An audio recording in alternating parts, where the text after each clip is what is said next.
Many of you may be familiar with this type of concept of using benchmarks. So I'll do a quick flyover and hit some key points. I chose, first of all, to present this in terms of hierarchy because the formula of your ideal candidate blueprint is so fundamental to your success. It's kind of like the Pareto principle here. The bottom three categories of defining the role, establishing accountabilities, and creating your benchmark, that will be about 20% of your overall effort. And I know that when you're eager to get someone in the door, it takes discipline to invest time to do this. But, like they said with that Pareto principle, just consider that initial investment of 20% is really going to go so far in determining 80% of your results, not only in terms of the quality of your hire, but also in terms of the time to hire. So you're spending that extra time up front, but ultimately it's saving you time in the end. I also want to stress, it's important for all the stakeholders in the hiring decision to participate in the benchmark creation and agree on those accountabilities in the role. A lot of hiring managers have come to us over the years, and when we ask them to describe who they're looking for, they give us a X, Y, Z, and yeah, I'll just know them when I see them. So it's pretty loose approach. I like the concept of knowing them when I see them, if and only if you're constantly keeping your eyes peeled for talent before you need to hire. That's great. However, if you have to when you have to get serious about making the hire, this is just a wasteful approach. In addition to your own time, candidates are much more sensitive than they used to be about their time being wasted. They understand they're really in the driver's seat today. So that approach also comes with some risk in creating poor perceptions of your company in the employment market. We find a lot of candidates now will ask us when we're reaching out to them, how long a job has been open, how many candidates have they been interviewing, and if they hear it's been open a while, a lot of activity, and the company's not pulling the trigger, that's a red flag for them. So I think that wraps this part up. I think, I just hope that this shows you how the process gives you that clarity, the confidence that you're aiming at the right target, and helps to eliminate biases so you can make that calculated decision and get to a hire faster. So I just show you what this looks like. I'm giving you an example of what I created several years ago.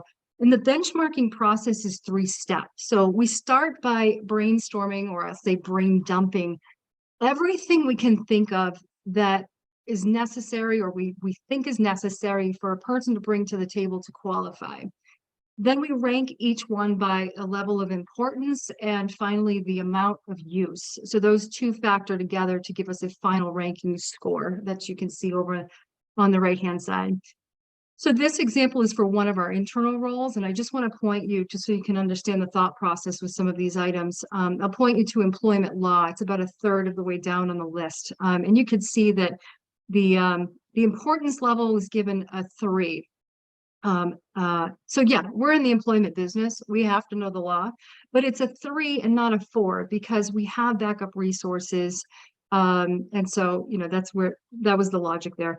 But then also the amount of use is 1, because in the course of everything we're doing in a day, the questions of unemployment law or situations where there's implications of that, they come up pretty sporadically. So we have the time to train, we have tools, we have backup. So that final ranking ends up being a 2. Now then let's look at when we're assessing candidates. At this stage, we prioritize the list in terms of the final rank. Or we prioritize by final rank. So anything that is less than a 3 is below the line and considered nice to have. If you look up top to the highlighted match for critical aspects, it's the critical stuff that I'm really looking at. What's most interesting to me, when we first created this process, this was the first one we did it with.